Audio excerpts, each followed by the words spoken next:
सभी को मेरा नमस्कार। मित्रों, आज मैं आप सबके लिए एक हिंदी कहानी लेकर आया हूँ सुनाने के लिए। कहानी का लेखक मैं नहीं हूँ, फिर भी लेखक को धन्यवाद करते हुए कहानी मैं आपको सुनाता हूँ। कहानी का नाम है मौन और मुस्कान की सफलता। मैं मोमू सेठ के बारे में बहुत तो नहीं जानता, पर इतना तो जानता ही हूँ कि वह पहले से ही सेठ नहीं था। वह तो एक गरीब आदमी था। झन्नू उसका नाम था। झन्नू हमेशा झन्नाया रहता था। बिना बात के झगड़ा करना तो उसके स्वभाव में ही था। किसी ने पूछ लिया कि जन्नू भाई टाइम क्या हुआ है, तो जन्नू झनझना जाता और कहता, यह घड़ी तेरे बाप ने लेकर नहीं दी है। यहाँ टाइम पहले ही ख़राब चल रहा है, तू और आ गया मेरा टाइम खाने, भाग यहाँ से। अब ऐसे आदमी के साथ कौन काम करे? न उसके पास कोई ग्राहक टिकता, न नौकर। यही कारण था कि वो जो भी काम करता उसमें उसे नुकसान ही होता था। कहते हैं कि एक संत एक बार झन्नू के पास से गुजरे।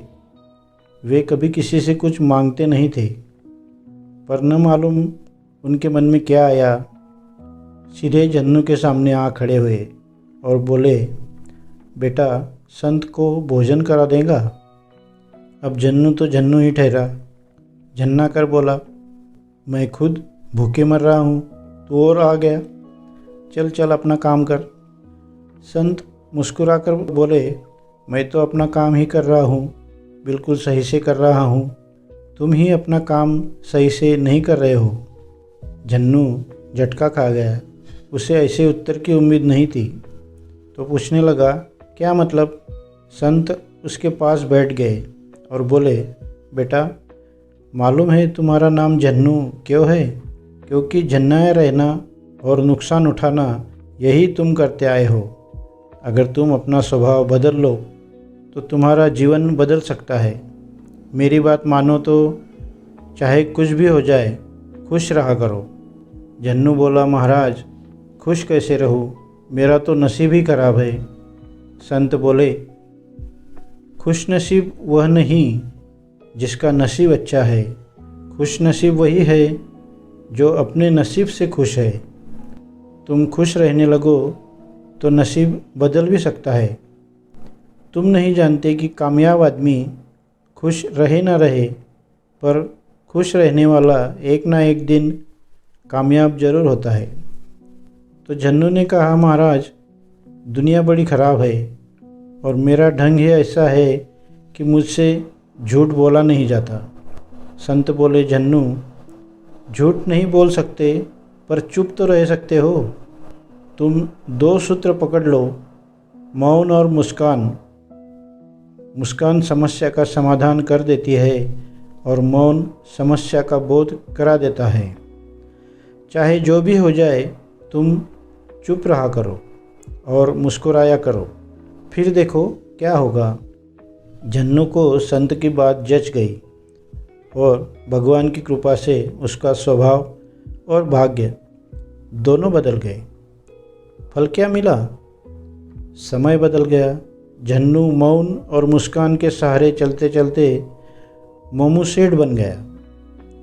आप कोई टेलीविज़न नहीं है जो आपका रिमोट दूसरे के हाथ रहे। वह चाहे तो आप हंस ले, वह चाहे तो आप रो ले। अरे यार, हमारा चेहरा हमारा है, यह हंसेगा या रोएगा इसका निर्णय दूसरा क्यों करे? अभी निर्णय करो कि चाहे कुछ भी क्यों न हो जाए, हम सदा मुस्कुराएंगे।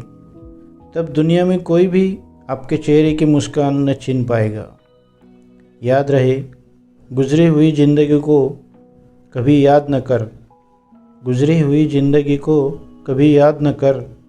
तकदीर में जो नहीं तो फरियाद न कर। जो होना होगा वो होकर ही रहेगा, जो होना होगा वो होकर ही रहेगा। कल की फिक्र में आज हंसी बर्बाद न कर। दोस्तों, अगर आपने अभी तक मेरे इस चैनल को सब्सक्राइब नहीं किया है तो मेरी आपसे विनंती है कि अभी इसे सब्सक्राइब कीजिए और उसके बाजू वाला बेल आइकन को भी प्रेस कीजिए ताकि मेरे आने वाले कथा कहानियों के एपिसोड की नोटिफिकेशन आपको सबसे पहले मिल सके। और हाँ, कहानी अगर आपको अच्छी लगी हो तो लाइक ज़रूर कीजिए, अपने दोस्तों के साथ भी इसे शेयर करें। अगर आप इस कहानी के बारे में या मेरे इस चैनल के बारे में कुछ कहना चाहते हैं तो इस वीडियो के नीचे कमेंट बॉक्स में आप कमेंट करके मुझे बता सकते हैं। आपके बताए हुए सुझाव का इंतज़ार रहेगा और स्वागत भी। धन्यवाद।